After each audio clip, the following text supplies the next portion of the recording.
Selamat datang di pembelajaran matematika bersama Bu Erna. Kita akan membahas matematika kelas 12.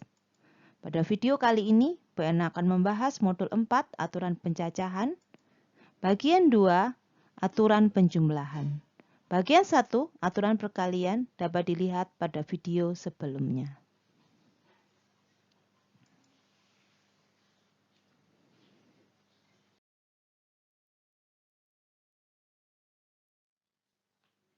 Mari kita mulai. Aturan penjumlahan digunakan untuk kondisi di mana ada dua kemungkinan yang terpisah atau tidak berkaitan satu dengan yang lain. Jadi, kalau kita punya dua kemungkinan yang saling tidak berkaitan, maka kita bisa menggunakan aturan penjumlahan. Biasanya, aturan penjumlahan mengikuti aturan perkalian yang dikerjakan terlebih dahulu.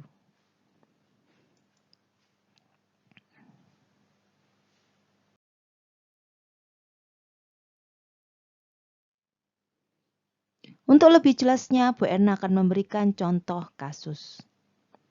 Seseorang akan berangkat dari kota A ke kota B. Untuk berangkat ke kota B, terdapat dua kemungkinan kota yang dapat dilalui, yaitu melalui kota C atau melalui kota D. Seperti diagram di bawah ini. Ternyata, dari kota A menuju kota C, ada dua macam kendaraan yang bisa digunakan, yaitu melalui kereta api dan melalui bis. Sedangkan dari kota C ke kota B, ada dua kendaraan juga, yaitu bis dan kereta api. Sedangkan untuk ke kota D, ada dua kendaraan, yaitu bis dan mobil pribadi. Dari kota D ke kota B, ada tiga kendaraan kereta api, bis, dan mobil pribadi. Nah, sekarang kita harus menentukan berapa banyak kemungkinan yang dipunyai orang itu untuk melakukan perjalanan dari kota A menuju kota B, baik melalui kota C maupun melalui kota D.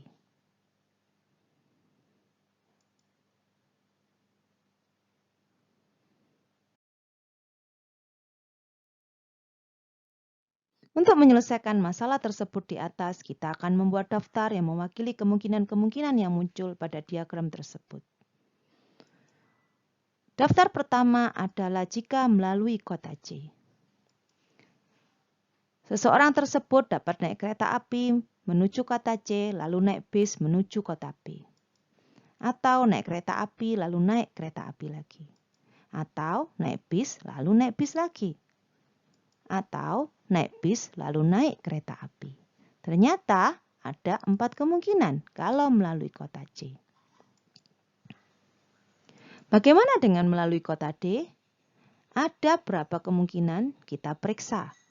Pertama, dia bisa naik bis, lalu naik bis lagi.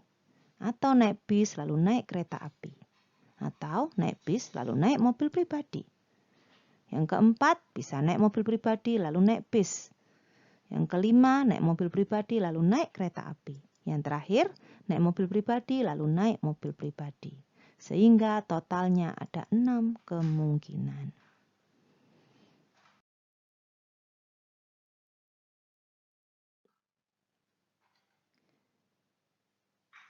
Dari situ, kita mendapatkan penyelesaian. Kita melihat sejumlah kemungkinan. Melalui kota C ada 4 kemungkinan. Melalui kota D ada 6 kemungkinan. Dengan menggunakan aturan penjumlahan, maka kita hitung bahwa total kemungkinan kita adalah 4 ditambah 6 sama dengan 10.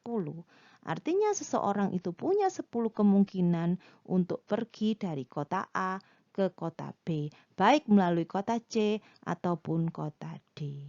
Mengapa ditambah? Karena kemungkinannya itu terpisah. Mereka tidak mungkin pergi ke dua tempat sekaligus. Jadi harus dipilih. Sehingga si A itu dia pergi ke kota B melalui kota C atau melalui kota D. Tidak bisa kedua-duanya. Sehingga menggunakan aturan penjumlahan.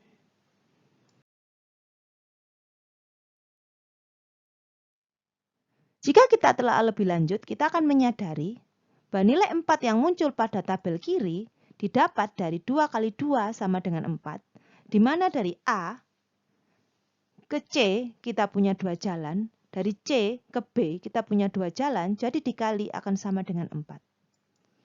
Sedangkan 6 kemungkinan pada tabel kanan didapat dari 2 kali 3 sama dengan 6, di mana didapat dari 2 macam kendaraan dari kota A ke kota D dan 3 macam kendaraan dari kota D ke kota B. Ternyata setelah kita perhatikan, aturan penjumlahan tidak berdiri sendiri. Aturan penjumlahan biasanya dikerjakan setelah kita mengerjakan aturan perkalian. Aturan perkalian dilakukan jika kemungkinannya tidak saling terpisah. Tapi jika kemungkinannya saling terpisah, kita menggunakan aturan penjumlahan.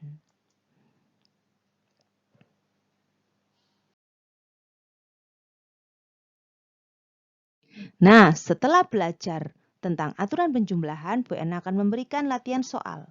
Latihan soal pertama adalah tentang ayah yang berangkat dari kota A ke kota B dengan beberapa kemungkinan. Anak-anak dapat mengerjakan soal ini dan memperhatikan apa saja yang ditanyakan. Terutama anak-anak harus membuat diagram dan tabel dulu untuk menghitung kemungkinan sehingga mengetahui berapa total kemungkinan yang dimiliki ayah.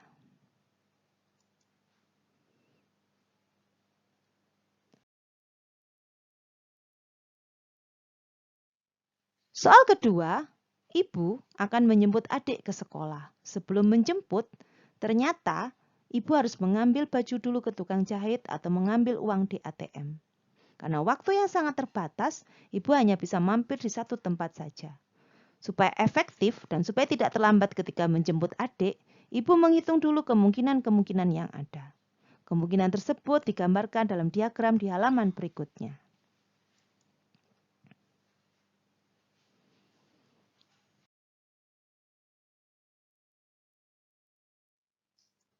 Pada diagram ini jelas bahwa dari rumah ke penjahit ada 2 kendaraan. Dari penjahit ke sekolah adik ada 3 kendaraan. Kita perhatikan ada juga nilainya. Berapa lama kalau naik mikrolet dari rumah ke penjahit. Nah, supaya kita tahu berapa lama waktu dari rumah ke sekolah adik jika mampir ke penjahit atau jika mampir ke ATM, maka kita harus menghitung kemungkinan-kemungkinan yang ada. Silakan anak-anak mengerjakan kemungkinan-kemungkinan yang ada.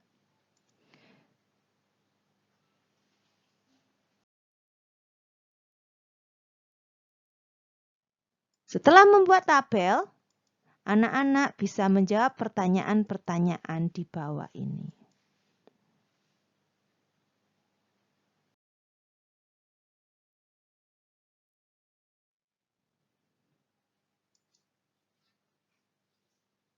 Demikian pembelajaran hari ini tentang aturan penjumlahan. Untuk bagian 3, permutasi dan kombinasi dapat anak-anak lihat pada video berikutnya. Selamat belajar, sampai jumpa.